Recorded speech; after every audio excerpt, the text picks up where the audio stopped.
워싱턴 포스트지는 중국만 그런 것이 아니라 워싱턴 포스트지 미국의 신문은 서울은 성형수술 대박도시다, 붐타운이라고 했어. 왕방울 만한 눈, 오똑 솟은 코, 갸냘픈 턱을 위해서 중국과 동남아 등지에서 성형수술 여행이 한창이다. 그러니까 우리나라에 오는 그 여행객들이 다 수술을 온다는 거예요.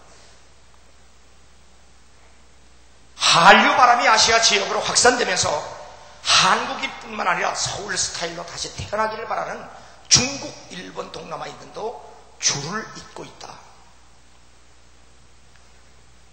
한국의 성형외과 병원들은 정부의 적극적인 지원을 힘입어서 미국은 물론 중국, 일본 등 아시아 국가로부터 성형수술 고객을 유치하기 위해서, 또 TV에 나오는 주인공처럼 되기 위해서, 그렇게 만들어주기 위해서 고객의 기도에 부응하기 위해 아주 기술이 좋은 숙련된 성형외과 의를 확보하는 데 아주 필사적인 노력을 기울이겠다.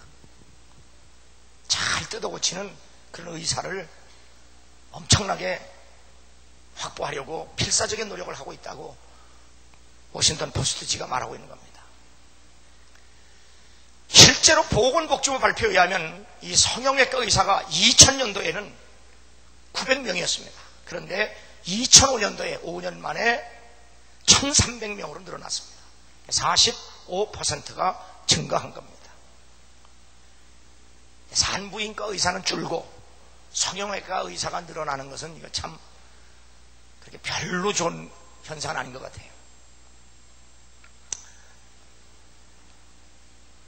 지금 미국 LA에만 성형외과 의사가 1321명인데 우리 남한의 성형외과 의사가 1300명이니까 LA가 우리 남북한보다 더 큽니다. 그런데도 우리나라 성형외과 의사가 미국에 있는 한 주의 의사보다 더 많다고 하는 것은 뭘 의미하겠느냐 하는 거예요. 그런데 성형수술은 우리만 그런 게 아니라 미국의 유명한 데미 무어라고 하는 올해 45살 먹은 영화배우가 있습니다. 아주 유명한 영화배우입니다. 그런 애스틴 커처라고 하는 29살 먹은, 몇 살 차인지는 모르겠지만 45살 먹은 여배우가 29살 먹은 남자 배우와 결혼을 해서 사는데, 이게 늘 강박관념에 걸려서 이 주름진 피부를 팽팽하게 하는 전신 성형수술에 4억 6천만 원을 썼다고 합니다. 이미 수억 원을 들여서 수술한 전력을 가지고 있는데 그 젊은 남자와 살기 위해서 엄청난 돈을 들여서 가죽을 땡긴 겁니다. 그래서 코미디언들 보니까 하도 땡기다 보니까 목 밑에 뭐 있어서 만져보니까 배꼽이 거기까지 올라왔더라고 그러는데, 어떻든 그렇게 심각할 정도로 소위 성형 중독에 걸려 있습니다. 사람들은 이렇게 이 껍데기 변화를 위해서 아주 필사적인 희생과 노력을 하고 있습니다. 이번에 노무현 대통령이 북한에 가서 김정일 위원장과 만날 때, 그 배웅할 때 그 김정일 위원장이 이렇게 삐딱하게 서가지고 입을 이렇게 하고, 그걸 관상쟁이들이 보고 그 김정일 위원장의 얼굴을 보고 그 나이가 늙으면서 입꼬리가 밑으로 처지는 거, 이거는 말년 운이 좋지 않다, 그렇게 신문에 쓴 걸 제가 봤습니다. 일리가 있습니다. 그 목사가 왜 관상쟁이가 그걸 일리가 있다 그러냐? 그 사람의 마음과 생각이 어떠면 그 사람의 모습도 그렇다 그랬어요. 우리가 늙으면서 자꾸 입이 이렇게 처지는 거는 사람이 마인드가 부정적이거나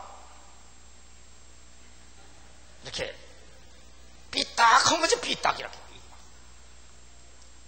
누가 좋아하겠어 이런 사람들. 우리 옆 사람 인사하십시다. 내 인상 참 좋지. 아니, 한 사람만 빼고 이런 사람이, 저도 이게 거울을 보니까 나이 먹으면서 이거 자꾸 처지려고 그래서 몇 번 비비고 나왔습니다, 이게. 별로 안 좋은 인상이에요. 우리 다시 인사해. 예수 믿고 얼굴에 혁명을 일으키자.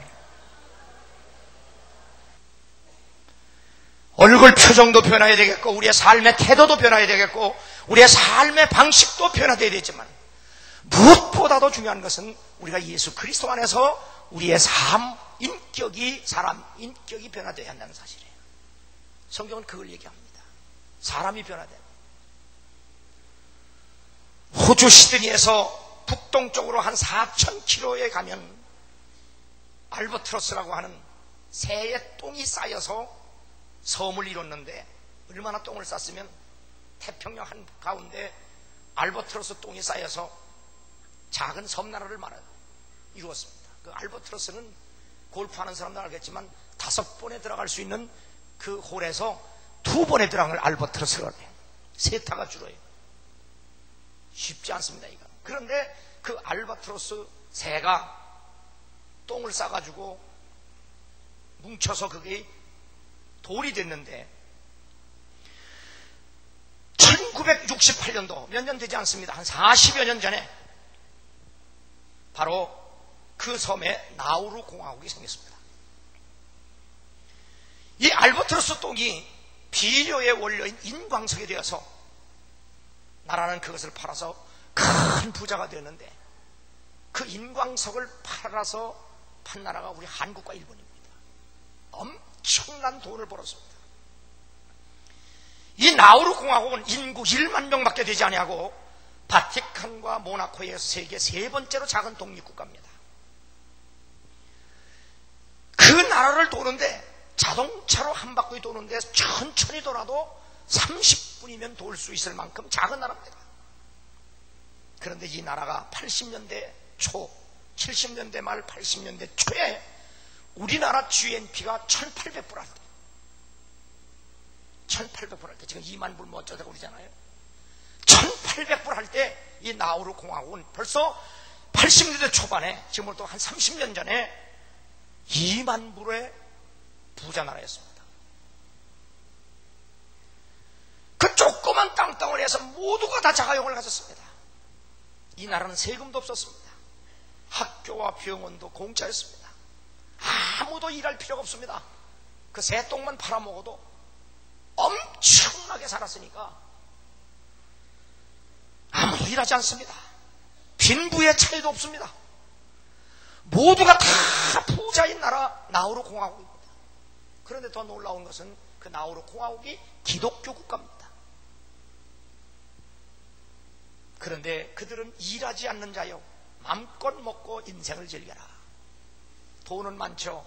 일 안 해도 새똥만 팔아서 먹고 살아도 부자로 사니까 일할 필요도 없고, 그래서 잘 먹고 마시고 인생을 즐기는 것이 그들의 삶의 목적이었습니다. 그런데 지금은 어떠냐? 국민 95%가 아주 초특급 비만입니다. 초특급 비만. 보니까 국민 1만 명이 전체가 다 뚱뚱해요. 그러다 보니까 50% 이상이 다 당뇨병 걸리고 심장병과 고혈압에 시달리고 있습니다. 90년대 인광석의 매장량이 바닥을 보이므로 나라는 급격하게 몰락해서 지금은 파산 상태에 놓여 있습니다. 루드비 소코티 대통령은 우리나라의 기자와 인터뷰할 때, 그렇게 잘 살 때 우리가 미래에 변화에 대처하지 못한 것이 지금 가장 큰 비극이었다. 그때 돈 많이 벌 때, 그때 미래를 위해서 우리가 대처하고 변화에 대처했어야 했는데, 그때 돈 많이 번다고 흥청멍청 먹고 마시고 살다가 나라가 망하게 됐다. 망하게 된 게 망했습니다. 이것이 가장 뼈아픈 후회가 된다. 그렇게 인터뷰하는 것을 제가 보았습니다. 남북 정상회담을 마치고 노무현 대통령은 김정일 국방위원장이 개혁과 개방의 변화를 가장 두려워하고 싫어한다고 했습니다. 그러면서도 북한에서는 기업인들이 통 크게 북한에 투자하기를 원하지만, 남한의 기업인들은 교통과 통신과 컴퓨터, 인터넷 등의 변화 없이는 투자는 불가능하다고 한 목소리로 말합니다.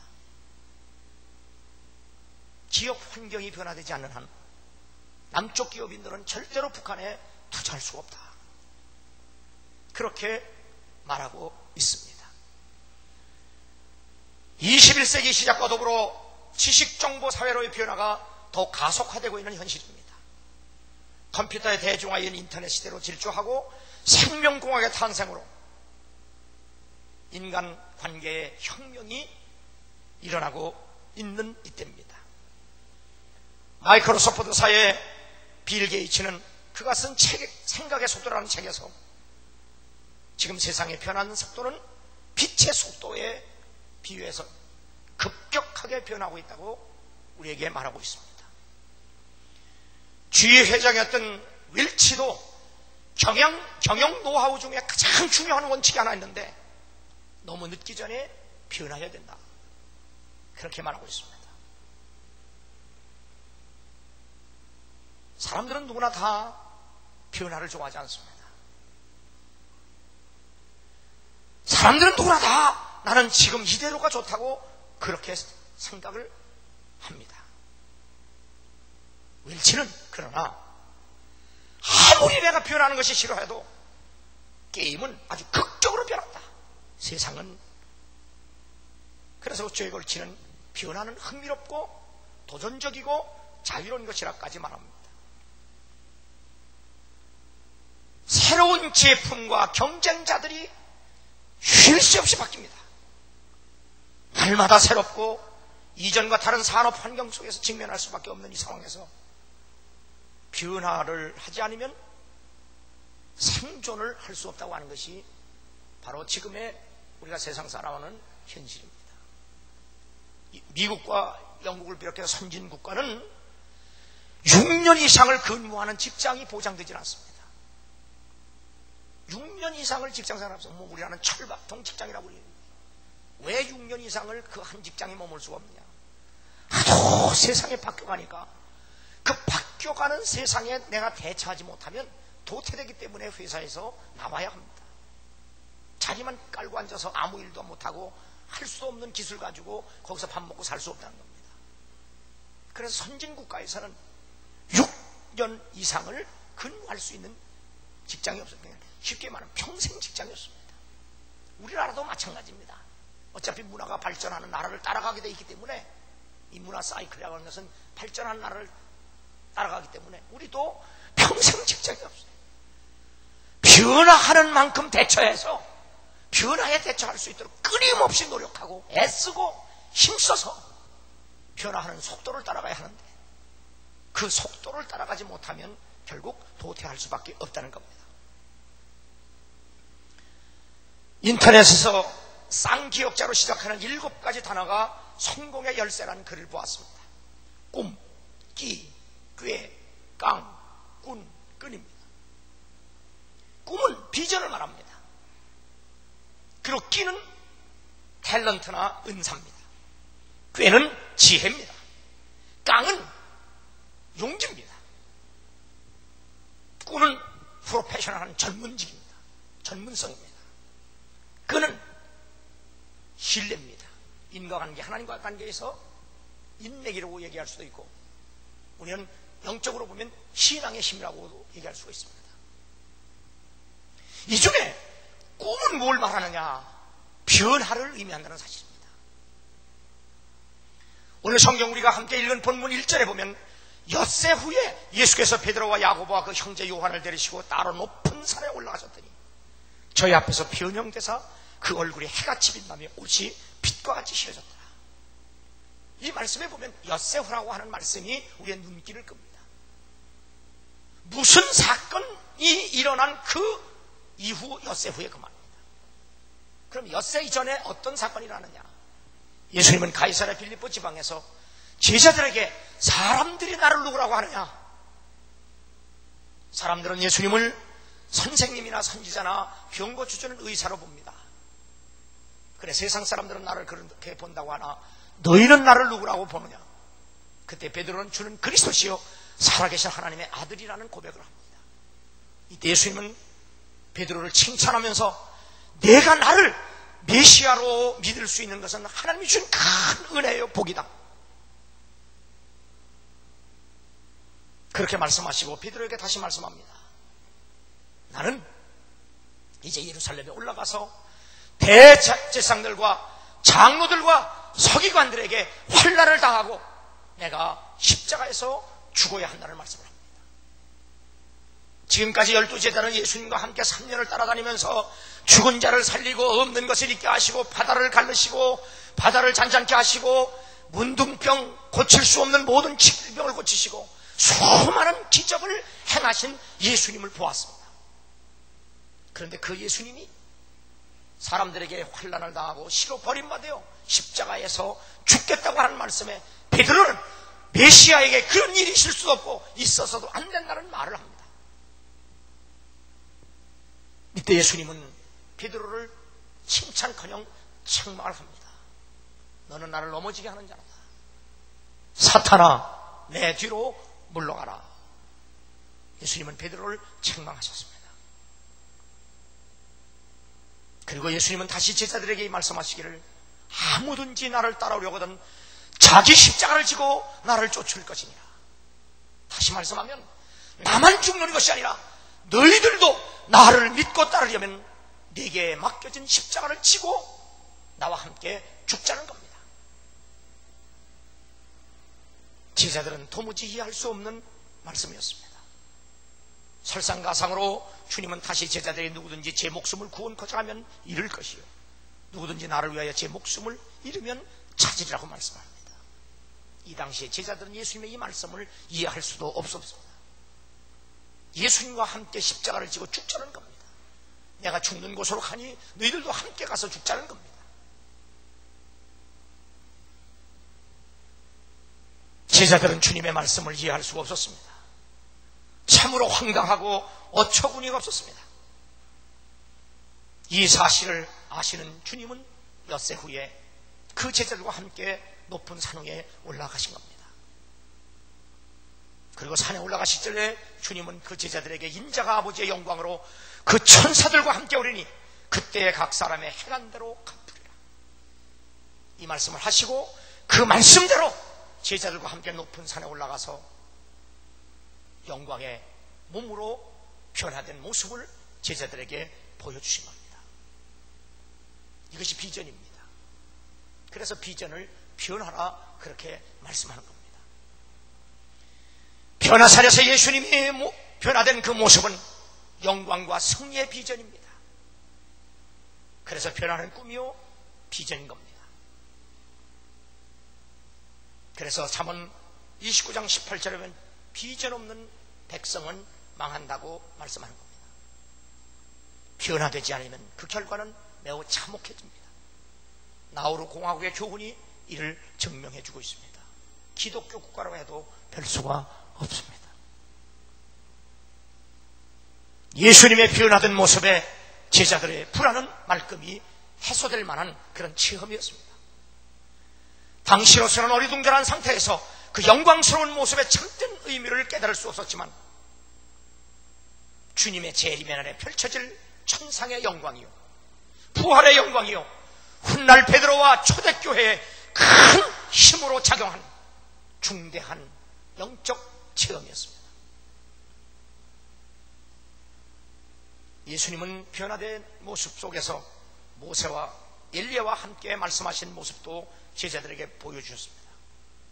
민족의 지도자 영웅인 모세와 엘리야가 예수님과 함께 말씀을 나누는 그 모습을 통해서 제자들은 예수님을 어떻게 볼 수 있었겠는가? 비로소 예수님은 모세보다도 위대하시고 예수님은 엘리야보다도 위대하다는 사실을 그들은 친히 볼 수 있었던 겁니다. 그리고 예수님이 어떤 분인가를 분명하게 볼 수 있는 비전이었습니다. 그는 십자가에서 죽지만 죽는 것이 아니라 다시 살아나서 그러한 영광스러운 모습으로 제자들 앞에 서 있을 것을 미리 보여주신 겁니다. 그리고 다시 음성이 들립니다. 이는 내 사랑하는 아들이요 내 기뻐하는 자니 너희는 저의 말을 들으라는 하나님의 음성입니다. 이보다 더 분명한 비전이 없습니다. 프랑스의 미식가들이 즐겨 찾는 요리 중에 그레뉴일이라고 하는 것이 있습니다. 개구리 요리입니다. 펄펄 끓는 물에 개구리를 넣으면 개구리가 놀라서 튀어나갑니다. 그래서 생각해낸 요리사들의 아이디어는 미지근한 물에 개구리를 담가놓고 서서히 가열을 합니다. 이 상태에서 개구리는 여유만만하게 냄비 안에서 헤엄을 칩니다. 그러다가 화력을 세게 하면 미세한 수온 변화를 느끼지 못하는 개구리는 점점 따뜻해지는 물을 마냥 즐깁니다. 개구리는 자신도 모르게 결국 죽음을 맞습니다. 사람도 마찬가지입니다. 보통 사람들은 당장 먹고 사는 걱정이 없으면 영적인 일에 관심을 두지 않습니다. 예수 안 믿어도, 아니 예수 믿어도 그럭저럭 세상 살만하지 않습니까? 밥 세 끼 굶지 않고 등 부비고 잠잘 수 있고 일하는 직장이 있고 그런 대로 살만하지 않아요?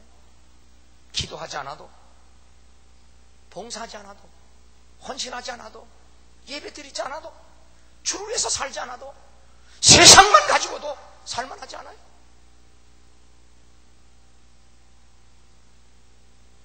먹고 살기만 하면 영적인 일에 관심이 없는 것이 현대인들입니다.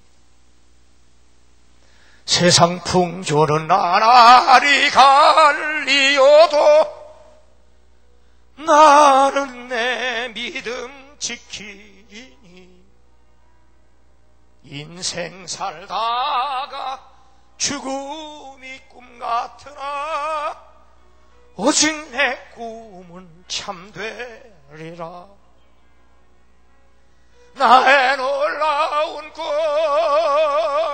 청영남이 있기는 장차 큰 은혜 받을 편이 나의 놀라운 꿈 정령이 이루어져 주님 얼굴을 배우리라. 세상 풍조는 나날이 갈리어도 나는 내 믿음 지키리. 인생 살다가 죽음 같으나 오직 내 꿈은 참되리라. 내 놀라운 꿈 정령남 있기는 아들 편이 내 놀라운 꿈 정령이 이루어져 주님 얼굴을 배우리라.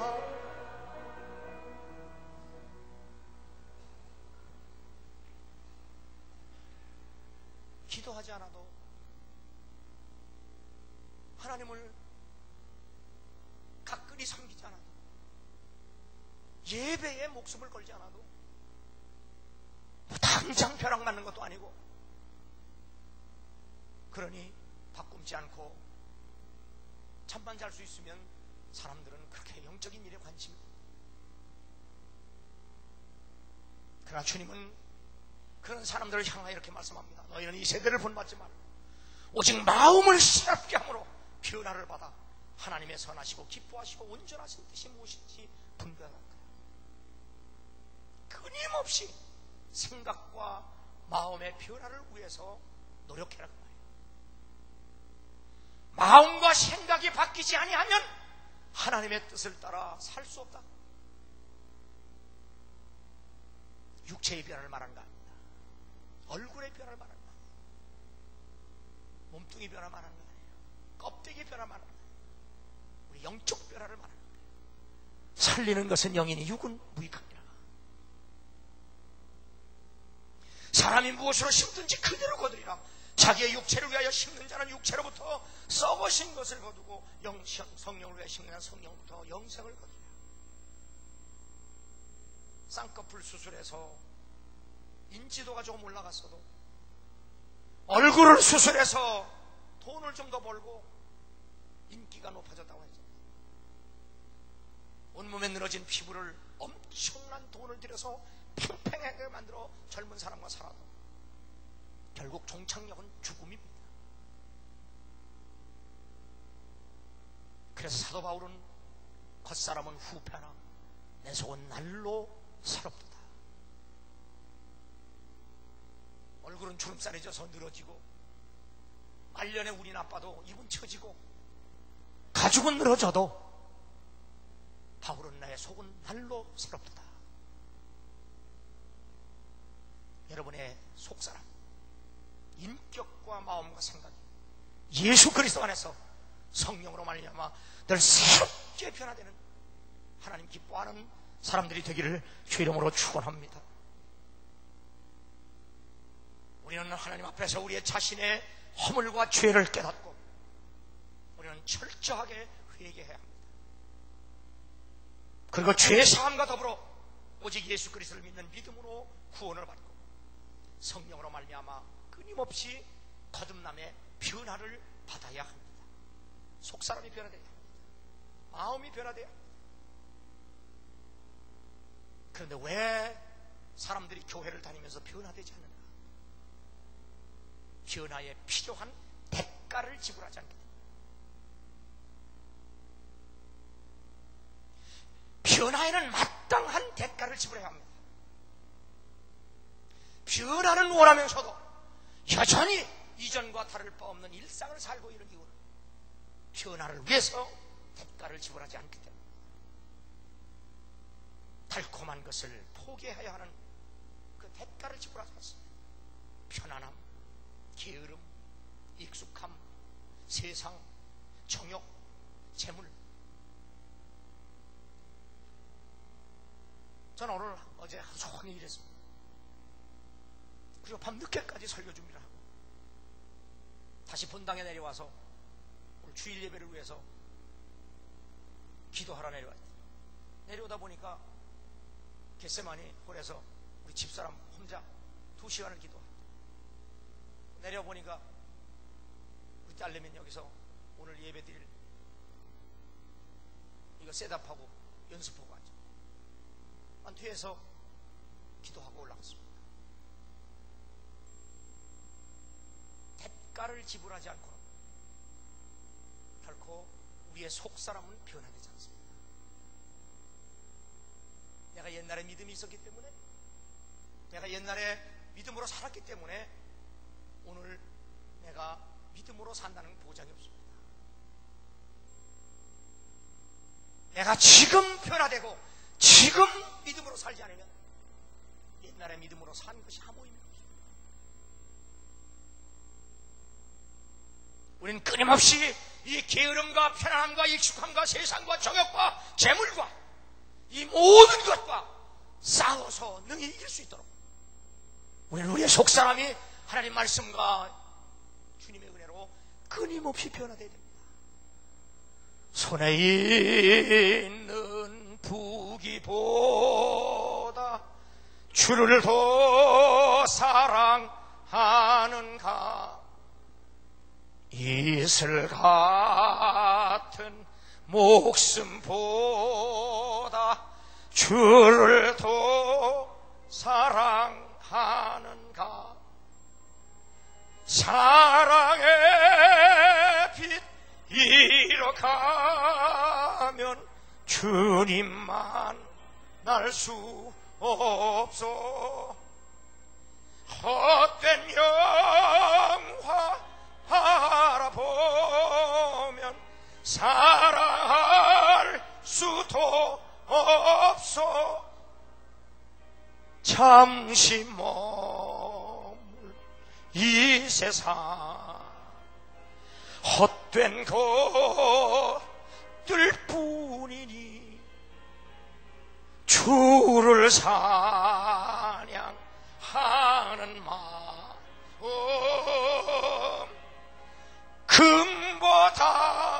금보다도 귀하다. 큰 물결이 뛰노라도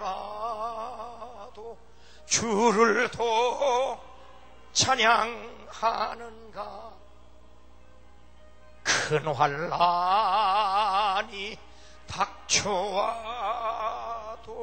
주를 더 찬양하는가.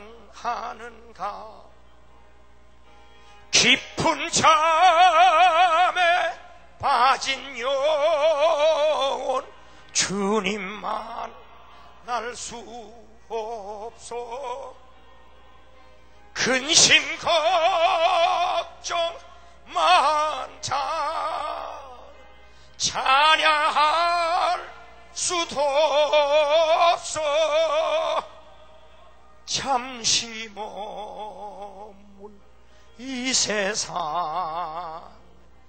헛된 것들 뿐이니 주를 찬양하는 마음 금보다도 귀하다. 언제 다시 주 오실지 아는 이가 있는가. 신랑으로 오신 주님 맞을 준비되었는가. 기름 없는 등불 들면 주님만 날 수 없어. 재림나팔 소리나 예비할 수도 없어. 잠시 머문 이 세상 헛된 것들 뿐이니 주를 맞을 준비함이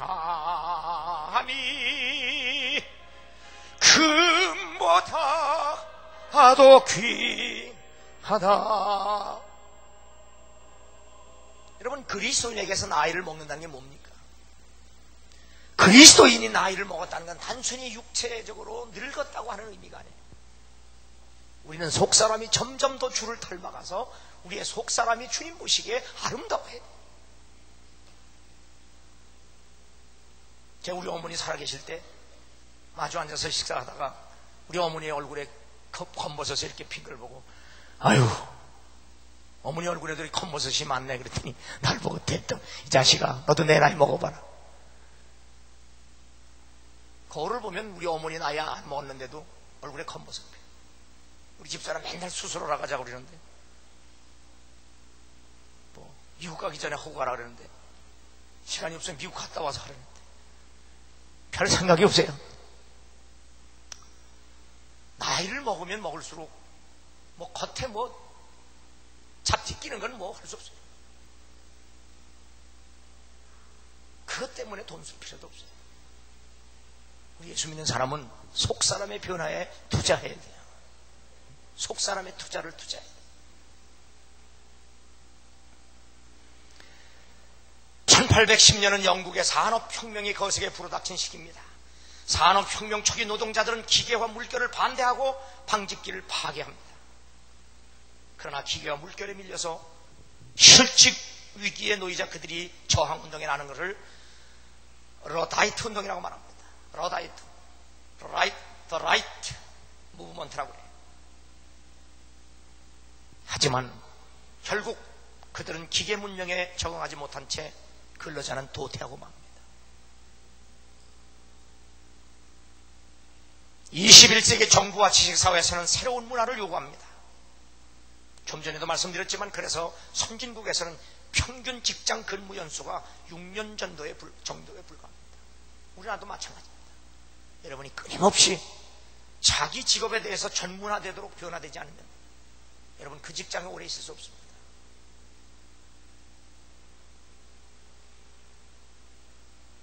이러한 변화의 물결 속에 생각이 바뀌고 마음이 바뀌고 새롭게 변화되지 않으면 세상도 살아가기가 어렵습니다. 아무리 기독교인이라도 어렵습니다. 고집부리고 옛 생각으로 살아가면 우리는 세상과 사회에서도 도태될 수밖에 없습니다. 그래서 미래학자 엘빈 토플러는 이제 지구촌은 강자와 약자 대신에 빠른 자와 느린 자로 구별될 것이고, 빠른 자는 승리하고 느린 자는 패배할 수밖에 없다.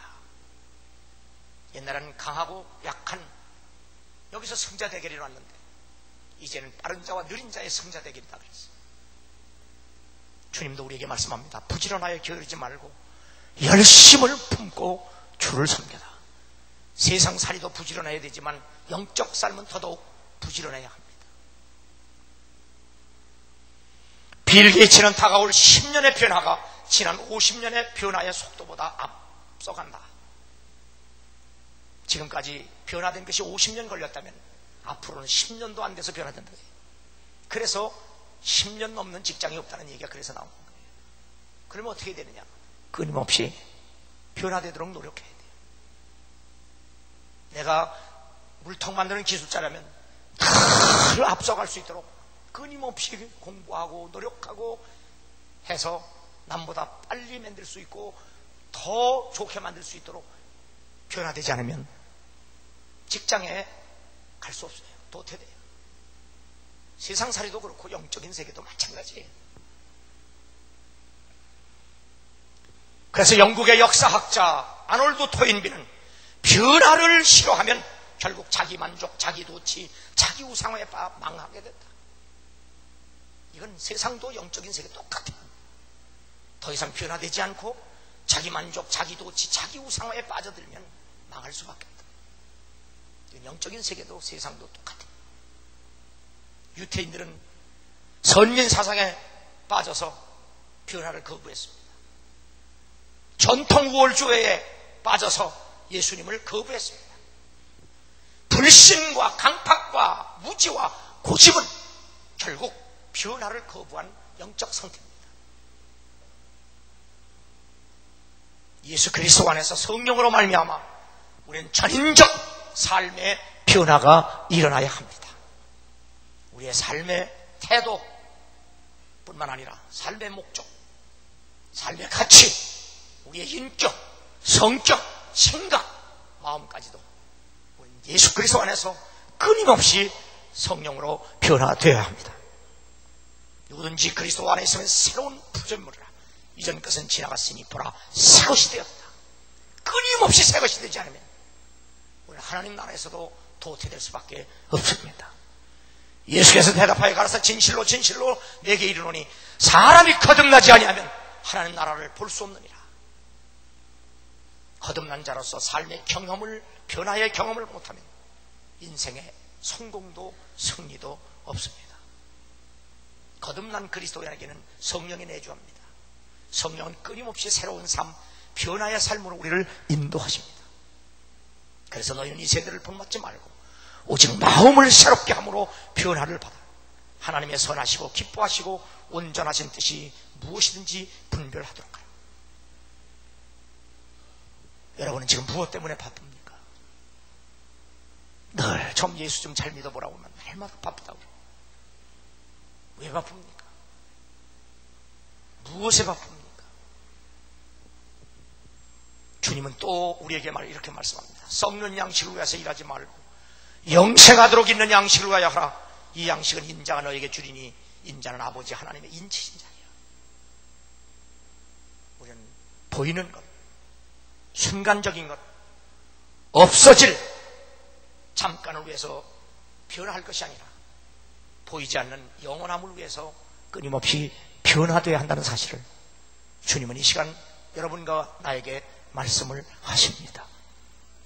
썩는 양식 때문에 분주한 사람이 아니라 썩지 않는 영생을 위해서 분주한 여러분 되기를 주 이름으로 축원합니다. 말씀과 기도와 예배와 헌신과 경건,